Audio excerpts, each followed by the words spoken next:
Price the Lord, ஹல்லேலூயா. கிறிஸ்துவுக்குள் பிரியமானவர்களே, இந்த அருமையான காலை வேளையிலும் தேவ சமூகத்துக்கு வந்த உங்கள் ஒவ்வொருவரையும் இயேசுவின் நேற்ற நாமத்தினாலே அன்பின் வாழ்த்துக்கள். இந்த நாளிலும் ரோமர் 8ஆம் அதிகாரம் 28ஆம் வசனத்தை அடியேன் வாசிக்கிறேன்.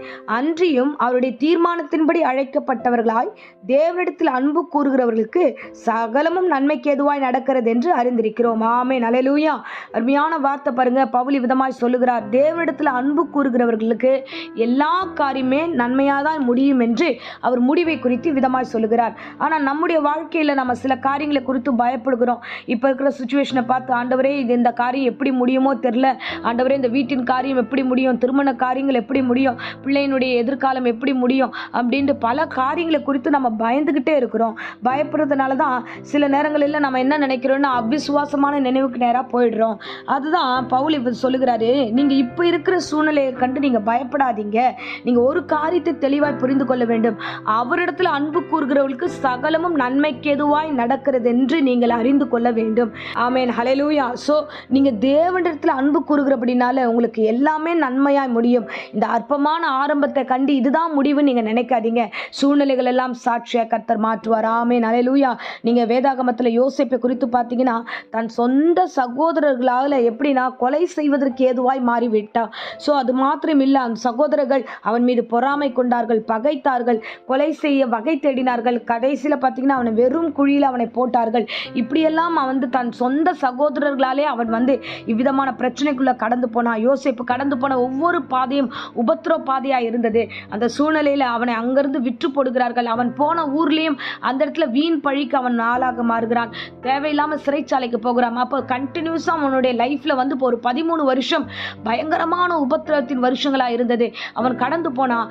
தேவன் மீது அன்பு வைத்து அவன் பரிசுத்த ஆவியினால அவன் நிரப்பப்பட்டவனாக தேவ பக்தியில் அவன் ஓடிக்கிட்டு இருக்கும்போது தேவன் அவனுடைய வாழ்க்கையை அப்படியே மாற்றி போட்டார்.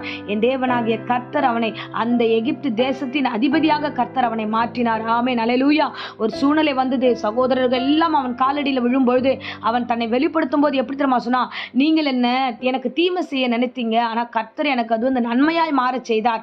ஆகையால உங்களை நான் ஒன்றும் பண்ண மாட்டேன்னு சொல்லி தன் சகோதரர்களை அவன் அணைத்து கொண்டான். ஆமென், ஹல்லேலூயா.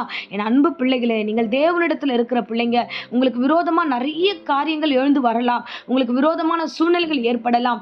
அதனால நீங்கள் ஒருவேளை பயந்திருக்கலாம். இல்லைனா ஆண்டவரே எங்க வீட்டுக்கு விரோதமாக இப்படியெல்லாம் நினைக்கிறாங்களே, எனக்கு விரோதமாக இப்படி நினைக்கிறாங்களே, என் ஊழியத்துக்கு விரோதமாக இப்படி நினைக்கிறாங்களே, நான் என்ன பண்ணுவது ஆண்டவரே என்று பயத்தின் மத்தியில் இருந்தீங்கன்னா நீங்கள் பயப்படாதீங்க.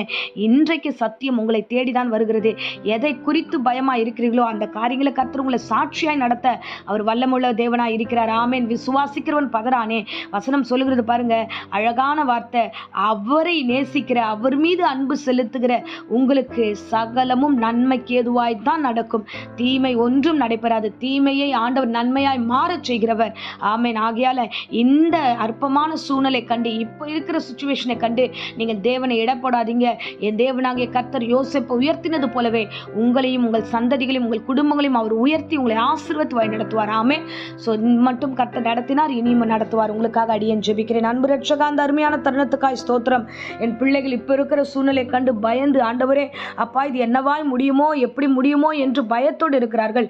ஆனால் நீங்கள் இவர்களுடைய வாழ்க்கையில் சகலமும் நன்மைக்கு எதுவாகவே நடக்கிறது என்று ஒரு அருமையான வாக்கு கொடுத்தீர். அதுக்காய் ஸ்தோத்திரம். நன்மையாய் மாற்றப் போகிறேன். சாட்சியாக இந்த பிள்ளைகளை நடத்த போகிறேன். எல்லா பயத்துக்கும் விலக்கி காத்திருளுங்க. தேவையற்ற காரியங்களை விலக்கி ஆண்டவரே இவர்களை பாதுகாத்துக்கொள்ளும். சுகபல ஜீவனை கட்டளிடும். ஆண்டவரே முடிவு சம்பூர்ணமாய் மாற செய்யும். ஆமென். இப்பொழுதும் கர்த்தாவே, யாராகிலும் வியாதியோடு பலவீனத்தோடு சோர்வோடு இந்த வேளையில் இந்த பிரசங்கத்தை கேட்டுக்கொண்டிருந்தா ஆண்டவரே கர்த்தாவே அவர்களுக்கு பூரண சுகத்தையும் ஆரோக்கியத்தையும் கட்டளிடுங்க. தேவையற்ற மனதில் இருக்கிற குழப்பமெல்லாம் நீக்கி போடுங்க.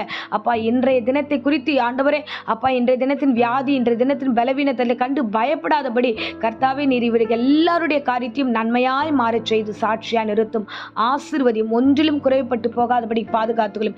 இம்மட்டும் காத்தீர். இனியும் தொடர்ந்து ஒவ்வொரு ஃபேமிலியும் ஆசீர்வதியும். வீட்டுக்குள்ளே இருக்க ஒவ்வொருவர் மீதும் உங்களுடைய கரம் கூடவே இருக்கட்டும். எடுக்கிற டிசிஷன்ல நிதானத்தோடு பொறுமையோடு ஆண்டவரே உனக்கு சாட்சி சொல்லும் விதமாய் இந்த பிள்ளைகள் ஒவ்வொரு மாற்றப் போகிற அதற்காய் ஸ்தோத்திரம். இந்த பிள்ளைகளும் ஆண்டவரே எல்லாவற்றுக்கும் நிதானமாய் செயல்பட கிருபை தாங்க. ஆசீர்வதியும். இயேசு நேற்று நாமத்தில் ஜெபித்து ஆசீர்வாதத்தை ஒப்பு கொடுக்கிறேன். ஜீவனுள்ள நல்ல பிதாவே. ஆமென். ஆமென். Praise the lord. God bless you.